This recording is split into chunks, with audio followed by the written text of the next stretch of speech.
All the roots of the equation z cubed minus 2z squared plus az plus 1 plus 3i equals 0 equals to z minus I. So by the factor theorem. Okay, so over here we need to take note that we cannot use the conjugate root theorem because one of the coefficients is imaginary. Alright, so what we do is by factor theorem, if we take p and we sub in z equals to I, that should give us 0.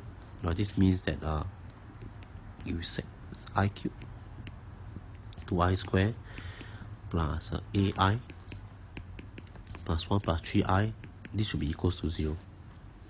Okay, and I cube just equals to negative 1 minus 2i squared just equals to plus 2 negative I, plus ai plus 1 plus 3i equals to 0.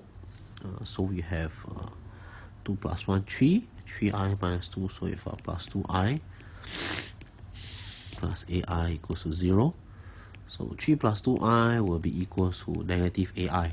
Alright, and if I were to multiply by I to both sides, because this is a common trick, what we do is to get rid of the I that's in the coefficient, in order to make a the subject, you can multiply by I. And it's negative ai square, that will just be negative 1, so negative 1 will cancel off. Alright, so we have on the right hand side we have a, this just equals to 3i 2i square, 3i and 2i square, so 2i square will just be negative 2. Alright, a is equals to negative 2 plus 3i. Alright, so we have found the complex number a, and we need to find the other roots. So the other roots, when the coefficients are not real, we can't use the conjugate root theorem, so we probably need to do other methods to help to find the solve the equation. Alright, so as of now, we have z cubed. We know that pz looks in this manner. We have found what is a. This is z cubed minus 2z squared plus a is negative 2 plus 3i, and z plus 1 plus 3i.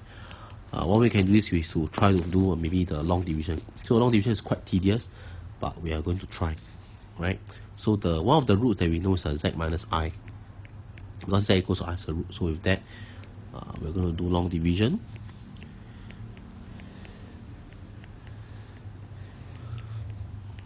Okay, it's not easy, rather complex, because we're doing complex numbers. So comparing z minus I and z cubed, the quotient that I need to deliver will be z squared.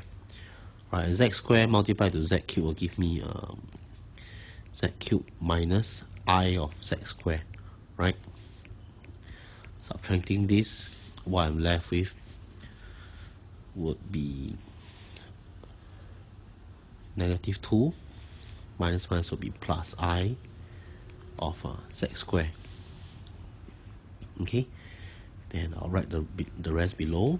Negative 2 plus 3iz plus 1 plus 3i. Looking at the coefficient negative 2 plus I will need to multiply by negative 2 plus I as well. Okay, that's it. And this will give me negative 2 plus I z squared, right, together with so this is negative 2 plus I z squared together with negative I. So negative I, negative 2 plus I z, right, that will give me 2I minus I squared. Minus I squared is plus 1 z. So this will give me 1 plus 2I z minus this. Okay, this will cancel off.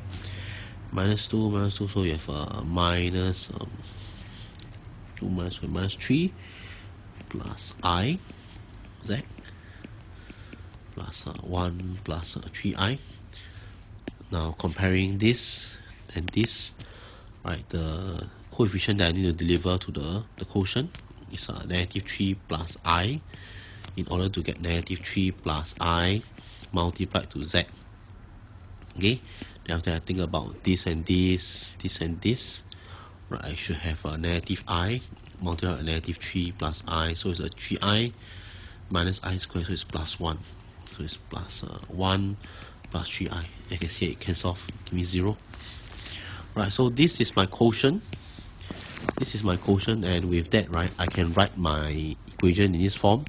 My pz, okay, the first root that we have found is z minus I. The rest, okay, I'll be writing this now. Okay, so it's just z squared plus negative 2 plus iz minus 3 plus I. Okay, and you can see that this is just a quadratic equation. If we want to find the roots to this quadratic equation, it's possible. Right, I just see that my a equals to 1. This is my b, negative 2 plus I. This is my c, which is negative 3 minus I. Right, and with that, I'm going to go on to solve. Okay, so using the quadratic formula, z equals to negative b plus minus b squared minus 4ac 4 minus I over 2. This implies that z is equal to negative 1 or 3 minus I. Okay, and we are done with question 10.